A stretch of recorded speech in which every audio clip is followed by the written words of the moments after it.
Greetings, friend. Matt here. Settle in and listen closely.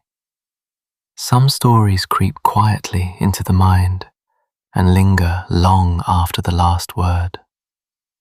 Tonight, we turn to Charles Dickens's eerie and quietly devastating tale, a story that drifts in like a low fog, the kind that settles over the mind before you realize it's there. It's a tale of warnings half understood, of shadows that gesture from the edge of sight, and of a man who listens too closely to the silence between the rails. The signalman. Halloa! Below there! When he heard a voice thus calling to him, he was standing at the door of his box, with a flag in his hand, furled round its short pole. One would have thought, considering the nature of the ground, that he could not have doubted from what quarter the voice came. But instead of looking up to where I stood on the top of the steep cutting nearly over his head, he turned himself about and looked down the line. There was something remarkable in his manner of doing so, though I could not have said for my life what. But I know it was remarkable enough to attract my notice, even though his figure was foreshortened and shadowed down in the deep trench, and mine was high above him, so steeped in the glow of an angry sunset that I had shaded my eyes with my hand before I saw him at all. Halloa! Below! From looking down the line, he turned himself about again, and, raising his eyes, saw my figure high above him. Is there any path by which I can come down and speak to you? He looked up at me without replying, and I looked down at him without pressing him too soon with a repetition of my idle question. Just then there came a vague vibration in the earth and air, quickly changing into a violent pulsation, and an oncoming rush that caused me to start back, as though it had force to draw me down. When such vapour as rose to my height from this rapid train had passed me, and was skimming away over the landscape, I looked down again, and saw him refurling the flag he had shown while the train went by. I repeated my inquiry. After a pause, during which he seemed to regard me with fixed attention, he motioned with his rolled-up flag towards a point on my level, some 200 or 300 yards distant. I called down to him, "All right," and made for that point. There, by dint of looking closely about me, I found a rough, zigzag descending path notched out, which I followed. The cutting was extremely deep and unusually precipitate. It was made through a clammy stone that became oozier and wetter as I went down. For these reasons, I found the way long enough to give me time to recall a singular air of reluctance or compulsion with which he had pointed out the path. When I came down low enough upon the zigzag descent to see him again, I saw that he was standing between the rails on the way by which the train had lately passed, in an attitude as if he were waiting for me to appear. He had his left hand at his chin, and that left elbow rested on his right hand, crossed over his breast. His attitude was one of such expectation and watchfulness that I stopped a moment, wondering at it. I resumed my downward way, and stepping out upon the level of the railroad and drawing nearer to him, saw that he was a dark, sallow man, with a dark beard and rather heavy eyebrows. His post was in as solitary and dismal a place as ever I saw. On either side a dripping wet wall of jagged stone, excluding all view but a strip of sky, the perspective one way only a crooked prolongation of this great dungeon, the shorter perspective in the other direction terminating in a gloomy red light, and the gloomier entrance to a black tunnel, in whose massive architecture there was a barbarous, depressing, and forbidding air. So little sunlight ever found its way to this spot that it had an earthy, deadly smell, and so much cold wind rushed through it that it struck chill to me as if I had left the natural world. Before he stirred, I was near enough to him to have touched him. Not even then removing his eyes from mine, he stepped back one step and lifted his hand. This was a lonesome post to occupy, I said, and it had riveted my attention when I looked down from up yonder. A visitor was a rarity, I should suppose. Not an unwelcome rarity, I hoped. In me, he merely saw a man who had been shut up within narrow limits all his life, and who, being at last set free, had a newly awakened interest in these great works. To such purpose I spoke to him, but I am far from sure of the terms I used, for, besides that I am not happy in opening any conversation, there was something in the man that daunted me. He directed a most curious look towards the red light near the tunnel's mouth, and looked all about it, as if something were missing from it, and then looked at me. That light was part of his charge, was it not? He answered in a low voice, "Don't you know it is?" The monstrous thought came into my mind as I perused the fixed eyes and the saturnine face, that this was a spirit, not a man. I have speculated since whether there may have been infection in his mind. In my turn, I stepped back, but in making the action, I detected in his eyes some latent fear of me. This put the monstrous thought to flight. "You look at me," I said, forcing a smile, "as if you had a dread of me." "I was doubtful," he returned, "whether I had seen you before." "Where?" He pointed to the red light he had looked at. "There," I said. Intently watchful of me, he replied, but without sound. "Yes." "My good fellow, what should I do there?" "However, be that as it may, I never was there, you may swear." "I think I may," he rejoined. "Yes, I am sure I may." His manner cleared like my own. He replied to my remarks with readiness and in well-chosen words. Had he much to do there? Yes, that was to say, he had enough responsibility to bear, but exactness and watchfulness were what was required of him, and of actual work, manual labour, he had next to none. To change that signal, to trim those lights, and to turn this iron handle now and then, was all he had to do under that head. Regarding those many long and lonely hours of which I seemed to make so much, he could only say that the routine of his life had shaped itself into that form, and he had grown used to it.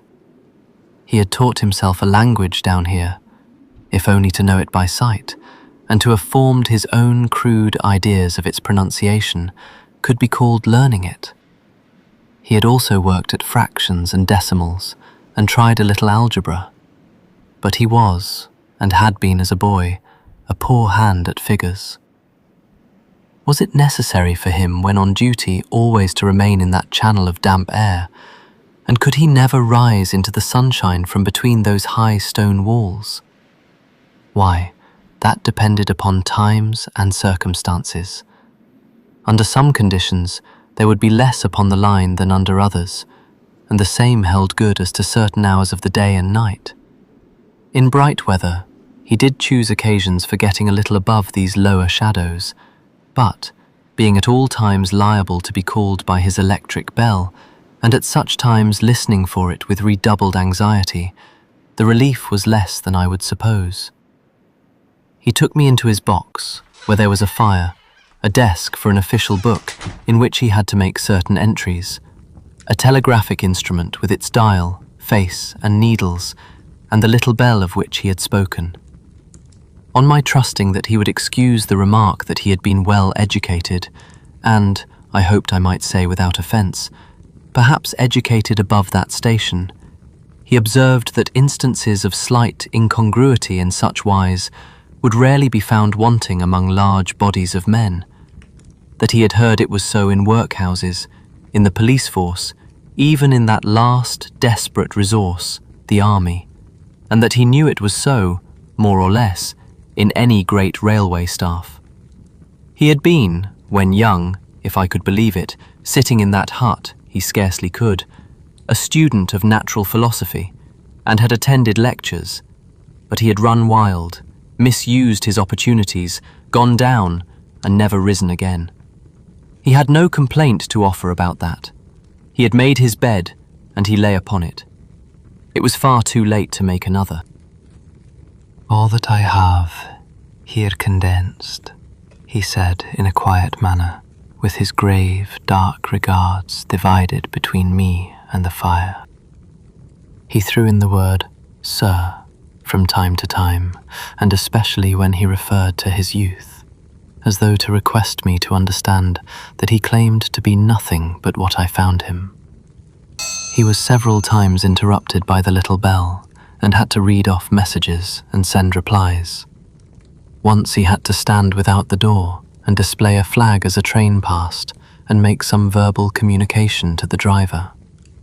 In the discharge of his duties, I observed him to be remarkably exact and vigilant, breaking off his discourse at a syllable and remaining silent until what he had to do was done.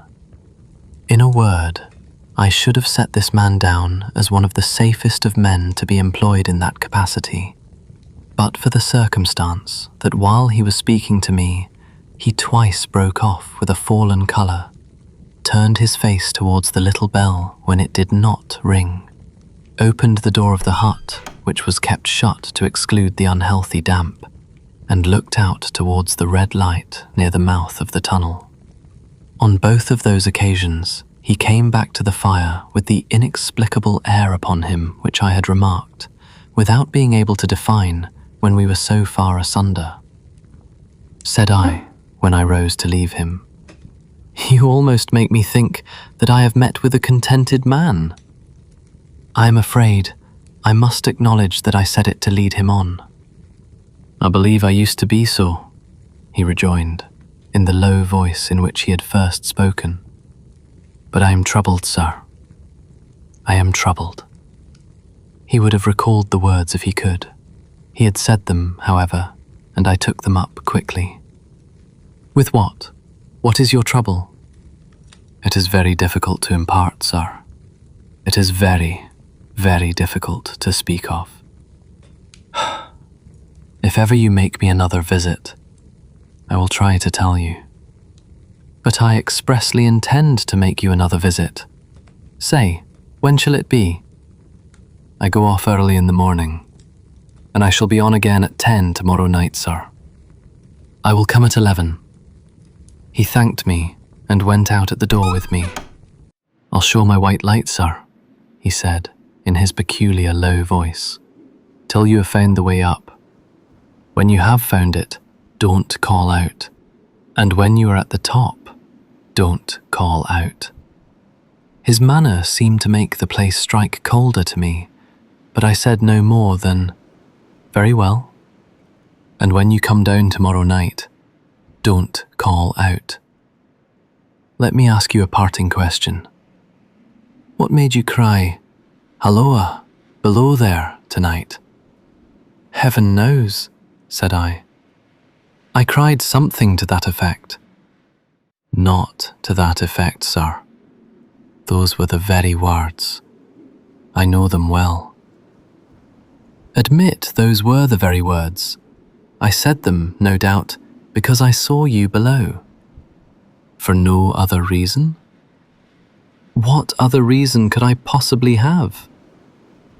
"You had no feeling that they were conveyed to you in any supernatural way?"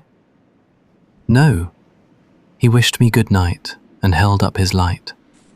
I walked by the side of the down line of rails with a very disagreeable sensation of a train coming behind me until I found the path. It was easier to mount than to descend, and I got back to my inn without any adventure. Punctual to my appointment, I placed my foot on the first notch of the zigzag next night as the distant clocks were striking 11. He was waiting for me at the bottom with his white light on. "I have not called out," I said when we came close together. "May I speak now?" "By all means, sir." "Good night then, and here's my hand. Good night, sir, and here's mine." With that, we walked side by side to his box, entered it, closed the door, and sat down by the fire. "I have made up my mind, sir," he began, bending forward as soon as we were seated and speaking in a tone but a little above a whisper, "that you shall not have to ask me twice what troubles me. I took you for someone else yesterday evening. That troubles me." "That mistake?" "No, that's someone else." "Who is it?" "I don't know." "Like me?" "I don't know. I never saw the face. The left arm is across the face and the right arm is waved, violently waved. This way." I followed his action with my eyes, and it was the action of an arm gesticulating with the utmost passion and vehemence, "For God's sake, clear the way." "One moonlight night," said the man, "I was sitting here, when I heard a voice cry, 'Halloa! Below there!' I started up, looked from that door, and saw this someone else standing by the red light near the tunnel, waving as I just now showed you. The voice seemed hoarse with shouting, and it cried, 'Look out! Look out!' And then again, 'Halloa! Below there! Look out!' I caught up my lamp, turned it on red, and ran towards the figure, calling, 'What's wrong? What has happened? Where?' It stood just outside the blackness of the tunnel. I advanced so close upon it that I wondered at its keeping the sleeve across its eyes. I ran right up at it and had my hand stretched out to pull the sleeve away, when it was gone." "Into the tunnel?" said I. No. I ran on into the tunnel, 500 yards. I stopped and held my lamp above my head and saw the figures of the measured distance and saw the wet stains stealing down the walls and trickling through the arch. I ran out again faster than I had run in, but I had a mortal abhorrence of the place upon me. And I looked all round the red light with my own red light, and I went up the iron ladder to the gallery atop of it, and I came down again and ran back here. I telegraphed both ways. 'An alarm has been given. Is anything wrong?' The answer came back, both ways. 'All well.'" Resisting the slow touch of a frozen finger tracing out my spine, I showed him how that this figure must be a deception of his sense of sight, and how that figures, originating in disease of the delicate nerves that minister to the functions of the eye, were known to have often troubled patients, some of whom had become conscious of the nature of their affliction, and had even proved it by experiments upon themselves. "As to an imaginary cry," said I, "do but listen for a moment to the wind in this unnatural valley while we speak so low, and to the wild harp it makes of the telegraph wires." "That was all very well," he returned, after we had sat listening for a while, "and he ought to know something of the wind and the wires, he who so often passed long winter nights there, alone and watching. But he would beg to remark that he had not finished." I asked his pardon, and he slowly added these words, touching my arm. "Within 6 hours after the appearance, the memorable accident on this line happened, and within 10 hours the dead and wounded were brought along through the tunnel over the spot where the figure had stood." A disagreeable shudder crept over me, but I did my best against it. "It was not to be denied," I rejoined, "that this was a remarkable coincidence, calculated deeply to impress his mind. But it was unquestionable that remarkable coincidences did continually occur, and they must be taken into account in dealing with such a subject. Though to be sure, I must admit, I added, for I thought I saw that he was going to bring the objection to bear upon me, men of common sense did not allow much for coincidences in making the ordinary calculations of life. He again begged to remark that he had not finished. I again begged his pardon for being betrayed into interruptions. This, he said, again laying his hand upon my arm and glancing over his shoulder with hollow eyes, was just a year ago. 6 or 7 months passed, and I had recovered from the surprise and shock, when one morning, as the day was breaking, I, standing at the door, looked towards the red light and saw the spectre again. He stopped with a fixed look at me. Did it cry out?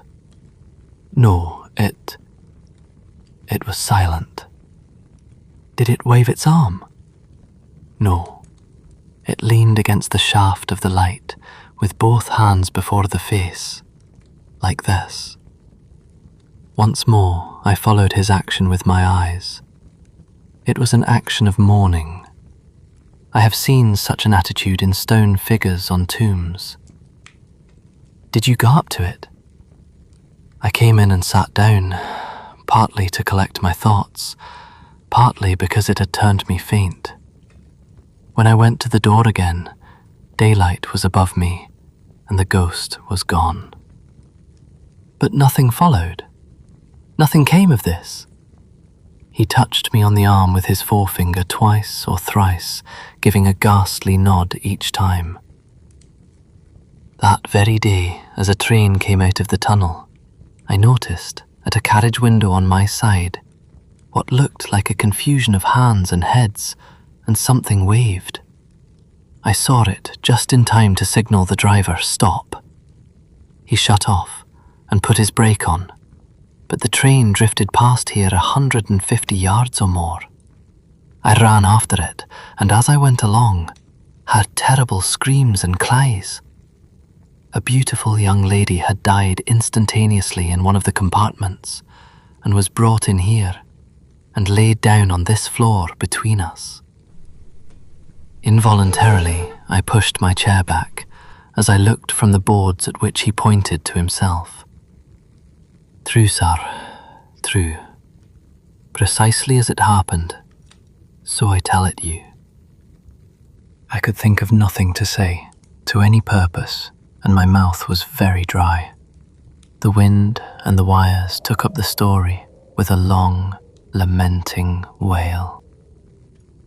He resumed. Now, sir, mark this, and judge how my mind is troubled. The spectre came back a week ago. Ever since it has been there, now and again, by fits and starts. At the light?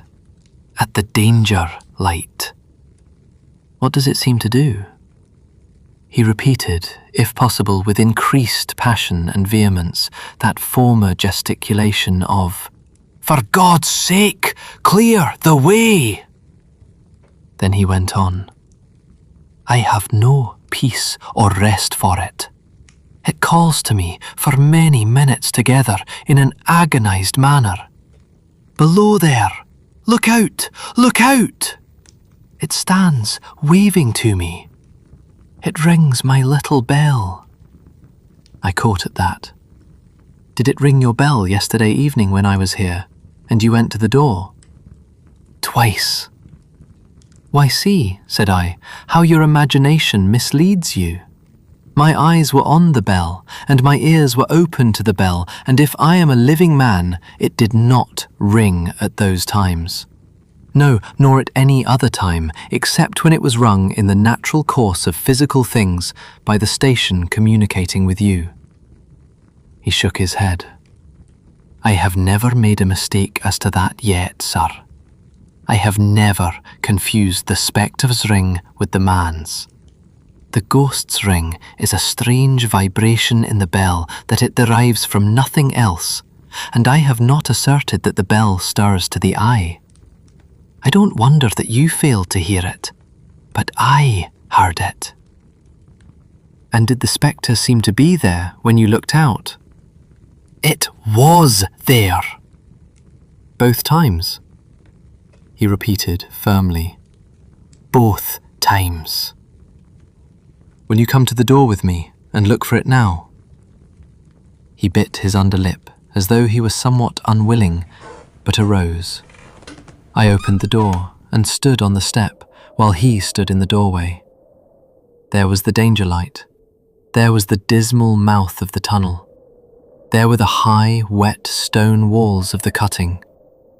There were the stars above them. "Do you see it?" I asked him, taking particular note of his face. His eyes were prominent and strained, but not very much more so, perhaps, than my own had been when I had directed them earnestly towards the same spot. "No," he answered. "It is not there." "Agreed," said I. We went in again, shut the door, and resumed our seats. I was thinking how best to improve this advantage, if it might be called one, when he took up the conversation in such a matter-of-course way, so assuming that there could be no serious question of fact between us, that I felt myself placed in the weakest of positions. "By this time you will fully understand, sir," he said, "that what troubles me so dreadfully is the question, what does the spectre mean?" I was not sure, I told him, that I did fully understand. "What is its warning against?" he said, ruminating, with his eyes on the fire, and only by times turning them on me. "What is the danger? Where is the danger? There is danger overhanging somewhere on the line. Some dreadful calamity will happen. It is not to be doubted this third time, after what has gone before. But surely this is a cruel haunting of me. What can I do?" He pulled out his handkerchief and wiped the drops from his heated forehead. "If I telegraph danger on either side of me or on both, I can give no reason for it," he went on, wiping the palms of his hands. "I should get into trouble and do no good. They would think I was mad. This is the way it would work. Message: danger, take care. Answer: what danger? Where? Message: don't know, but for God's sake take care. They would displace me. What else could they do?" His pain of mind was most pitiable to see. It was the mental torture of a conscientious man, oppressed beyond endurance by an unintelligible responsibility involving life. "When it first stood under the danger light," he went on, putting his dark hair back from his head and drawing his hands outward across and across his temples in an extremity of feverish distress. "Why not tell me where that accident was to happen, if it must happen? Why not tell me how it could be averted, if it could have been averted? When on its second coming it hid its face, why not tell me instead, 'She is going to die, let them keep her at home'? If it came on those two occasions only to show me that its warnings were true, and so to prepare me for the third, why not warn me plainly now? And I, Lord help me, a mere poor signalman on this solitary station. Why not go to somebody with credit to be believed and power to act?" When I saw him in this state, I saw that for the poor man's sake, as well as for the public safety, what I had to do for the time was to compose his mind. Therefore, setting aside all question of reality or unreality between us, I represented to him that whoever thoroughly discharged his duty must do well, and that at least it was his comfort that he understood his duty, though he did not understand these confounding appearances. In this effort, I succeeded far better than in the attempt to reason him out of his conviction. He became calm. The occupations incidental to his post as the night advanced began to make larger demands on his attention, and I left him at 2 a.m. I had offered to stay through the night, but he would not hear of it. that I more than once looked back at the red light as I ascended the pathway, that I did not like the red light, and that I should have slept but poorly if my bed had been under it, I see no reason to conceal. Nor did I like the two sequences of the accident and the dead girl. I see no reason to conceal that either.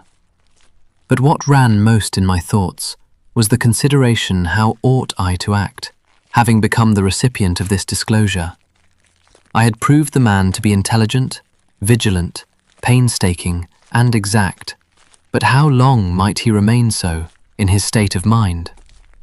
Though in a subordinate position, still he held a most important trust, and would I, for instance, like to stake my own life on the chances of his continuing to execute it with precision? Unable to overcome a feeling that there would be something treacherous in my communicating what he had told me to his superiors in the company, without first being plain with himself and proposing a middle course to him, I ultimately resolved to offer to accompany him, otherwise keeping his secret for the present, to the wisest medical practitioner we could hear of in those parts, and to take his opinion. The change in his time of duty would come round next night, he had apprised me, and he would be off an hour or two after sunrise, and on again soon after sunset. I had appointed to return accordingly. Next evening was a lovely evening, and I walked out early to enjoy it. The sun was not yet quite down when I traversed the field path near the top of the deep cutting. I would extend my walk for an hour, I said to myself, half an hour on and half an hour back, and it would then be time to go to my signalman's box. Before pursuing my stroll, I stepped to the brink and mechanically looked down, from the point from which I had first seen him. I cannot describe the thrill that seized upon me when, close at the mouth of the tunnel, I saw the appearance of a man, with his left sleeve across his eyes, passionately waving his right arm. The nameless horror that oppressed me passed in a moment, for in a moment I saw that this appearance of a man was a man indeed, and that there was a little group of other men, standing at a short distance, to whom he seemed to be rehearsing the gesture he made. The danger light was not yet lighted. Against its shaft, a little low hut, entirely new to me, had been made of some wooden supports and tarpaulin. It looked no bigger than a bed. With an irresistible sense that something was wrong, with a flashing, self-reproachful fear that fatal mischief had come of my leaving the man there, and causing no one to be sent to overlook or correct what he did, I descended the notched path with all the speed I could make. "What is the matter?" I asked the men. "Signalman killed this morning, sir." "Not the man belonging to that box?" "Yes, sir." "Not the man I know?" "You will recognize him, sir, if you knew him," said the man who spoke for the others, solemnly uncovering his own head and raising an end of the tarpaulin, for his face is quite composed. "Oh, how did this happen? How did this happen?" I asked, turning from one to another as the hut closed in again. "He was cut down by an engine, sir. No man in England knew his work better, but somehow he was not clear of the outer rail. It was just at broad day. He had struck the light and had the lamp in his hand. As the engine came out of the tunnel, his back was towards her, and she cut him down. That man drove her, and was showing how it happened. Show the gentleman, Tom." The man, who wore a rough, dark dress, stepped back to his former place at the mouth of the tunnel. "Coming round the curve in the tunnel, sir," he said. "I saw him at the end, like as if I saw him down a perspective glass. There was no time to check speed, and I knew him to be very careful. As he didn't seem to take heed of the whistle, I shut it off when we were running down upon him and called to him as loud as I could call. What did you say? I said, "Below there! Look out! Look out! For God's sake, clear the way!" I started. It was a dreadful time, sir. I never left off calling to him. I put this arm before my eyes not to see, and I waved this arm to the last, but it was no use.